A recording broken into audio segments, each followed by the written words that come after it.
Jan Ozer here from NAB, end of day 2. I'm here today with Reza Rassool, who is the CTO at RealNetworks. We've been spending a lot of time talking about HEVC and AV1, and RealNetworks has an alternative to that called RealNetworks HD. So why don't you walk me through what the codec's doing, when it came out, and who's using it and why? Great. Well, Jan, thanks very much for taking the time to chat. I'm glad to be here at NAB. Let me tell you about the Real Media Codec. It's a very different approach to a codec compared to the MPEG class of codecs.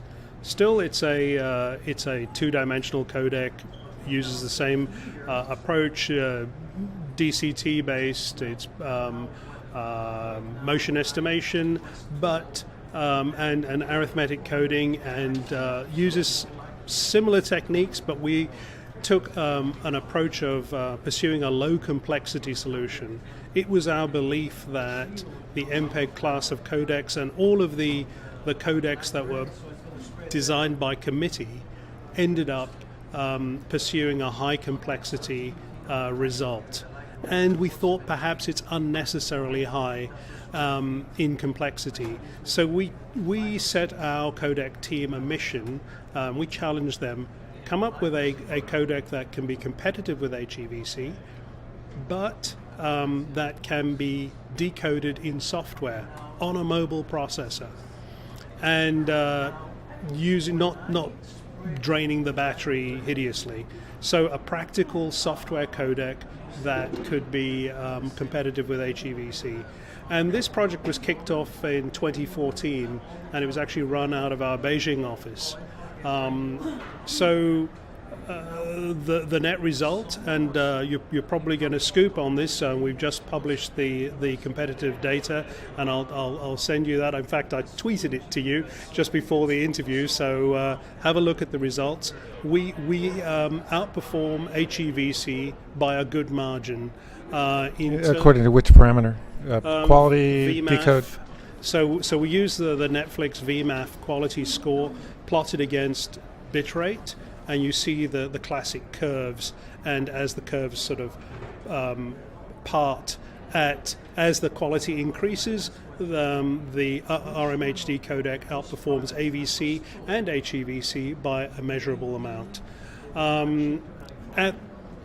It turns out that for 4K video, we actually do a whole lot better than for 1080p video.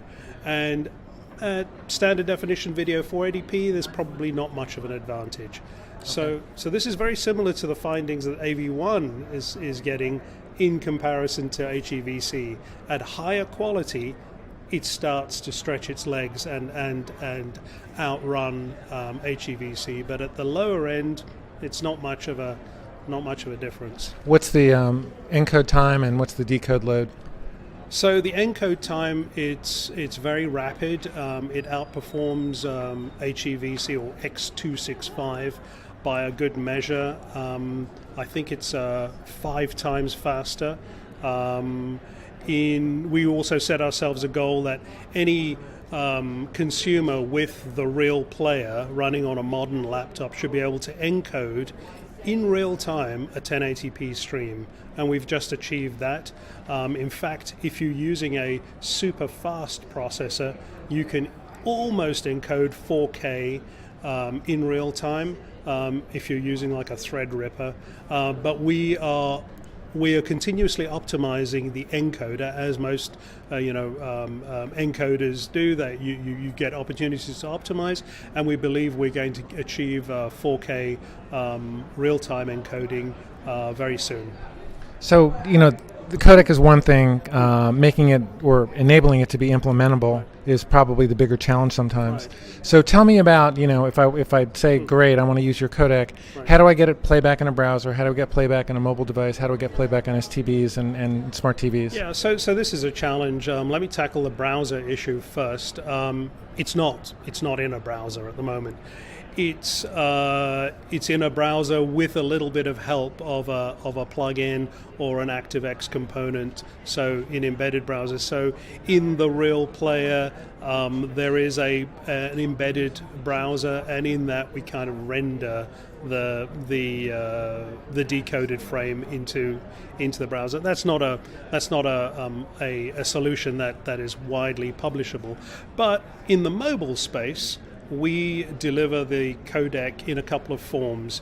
In the SDK form, it comes wrapped in a player, and application developers can deploy that in their mobile apps, and that's a great advantage because I'll come into the reasons for that. Let me talk about who has actually adopted it. We've also got an OEM SDK where handset manufacturers like Huawei. So if you have your Huawei phone, the Mate 9 phone includes the Real Media Codec in its operating system. So it becomes a native codec of the platform. So these phones, because the Real Media Codec is arguably the de facto codec of China, Real Media Codecs of all of their generations. We're up to generation 11.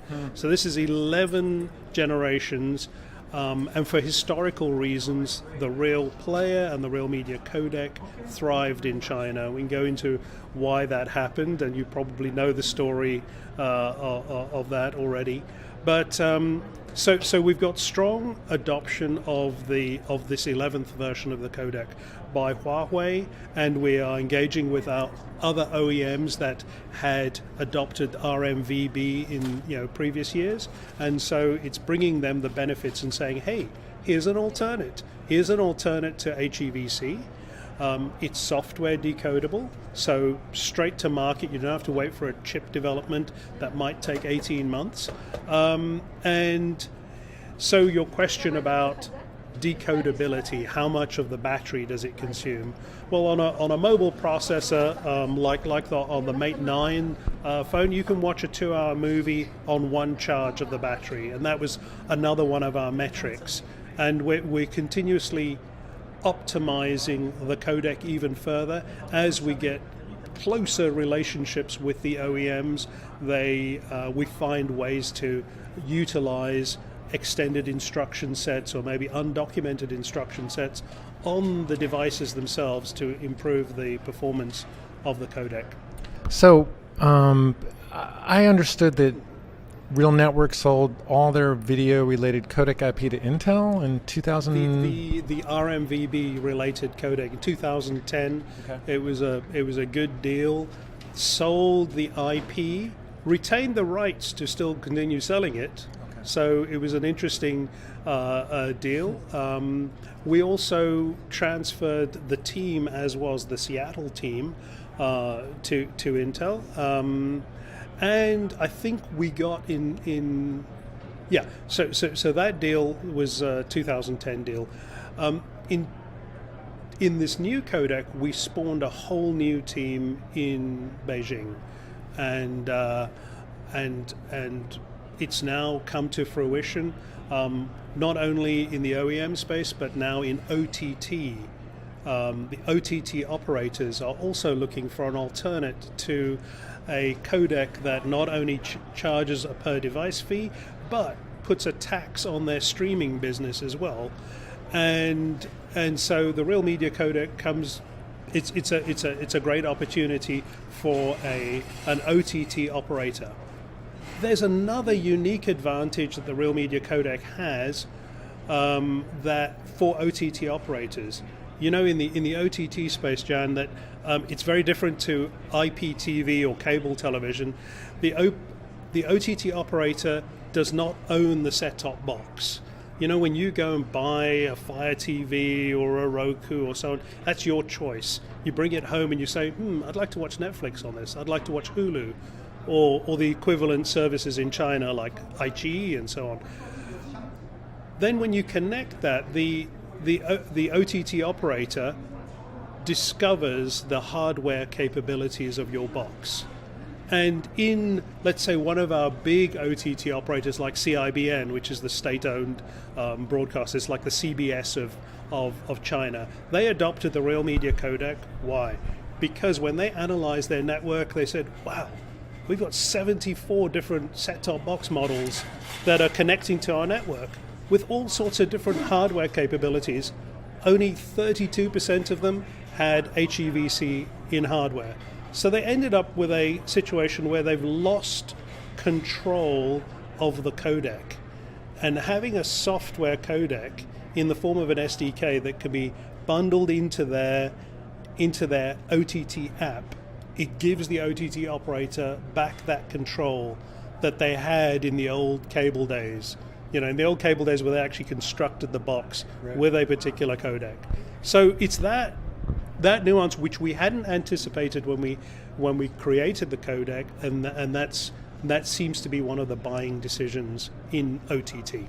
Okay, real quickly, let's get on a couple of different topics. There seems to be an impression that you can't build a codec without stepping on someone's IP. Yeah. Now you have IP that you developed before, but you also innovated with the new codec. What's your, I don't want you to opine on AV1, but what's your sense of the ability of any codec to be constructed without violating anyone's IP rights? It's really tough. It's a horrible minefield, and hats off to the AV1 guys, the Alliance for Open Media, for taking a different approach and saying, hey, park your rights at the door if you want to come and play. The jury's still out. As you or mentioned in one of your postings about whether any other rights holders are going to come off. For us, we built upon a legacy of 10 previous other iterations of codecs, and we knew the minefield of the current technologies of the competitive approaches, and we were very careful to make sure that we used alternate techniques where needed. But the approach that we took with RMHD was to favor spatial compression over temporal compression. So what do I mean by that? As you go up from standard definition to 720p to 1080p to 4K, spatial resolution's increasing all the time. But for commercial applications, the frame rate was not increasing at the same rate. So we thought, okay, there's an opportunity for our codec to double down on the spatial compression and do a much better job of that, put the complexity and the compute power in spatial compression, and maybe ease back off of the temporal compression. So the practical result was that we only look for motion between adjacent frames. So none of these long motion vectors that are referencing frames 16 frames away. So that reduced the complexity of the codec tremendous amount. The memory footprint, really, really small now. The threading complexity, also much simpler. The slice parallelism and all of the gnarly stuff that you have to do in other codec designs where you've got these long references. And it seemed to pay off. As we tested it, it turned out that just looking at motion between adjacent frames, more than enough. Yeah, tests I've done show that more than one B frame really doesn't add that much, and the right. Multiple reference frames just really bumps up the encoding time without a significant increase in quality. There you go. Okay, well let me. I think that's about it. Where can people learn more about? I guess you published your findings on the RealNetworks website? Yes, on RealNetworks website. There's also a Medium blog. I've sent it to you, so feel free to repost. Will you be exhibiting at Streaming Media East? Are you inviting me? Well, I mean, you're welcome to call Joel and pay the regular rate. But I mean, is it right. was No, I won't go into my recollection. Was there were some other conditions that we had to. Okay, I don't want to go there. But will you be at the show? I guess is the question. I will try and be at the show. I think it's very important. NAB's, I've been here since 1992, regular participant. I love streaming media. Where can you find the codec? Well, we've released it into FFmpeg. So we've at least released the wrapper. You can still get the libraries downloaded from us. It's going through the approval process at the moment. We actually submitted it in January, and some of the community members submitted it on our behalf. And it's going through this approval process, and that takes its own open source time. It's in. What's your getting back to the player side? I know this is kind of late in the interview, but how do you see the browser playing out? I mean, mobile and OTT are good markets, but the easiest market to adopt for new codecs is always the browser. So what's your sense of, are you talking to Google and Mozilla and Microsoft? Of course they've all got their vested interest. In AV1, and they say, well, why does the industry need another codec? I just have to keep on my mantra is that low complexity, low complexity, low complexity. Moore's law wins out in the end. Moore's law doubles the CPU power each year, reduces storage costs each year, and so a software solution will always be more agile than a silicon solution, and the design by committee approach will either deliberately or accidentally end up with an overly complex result.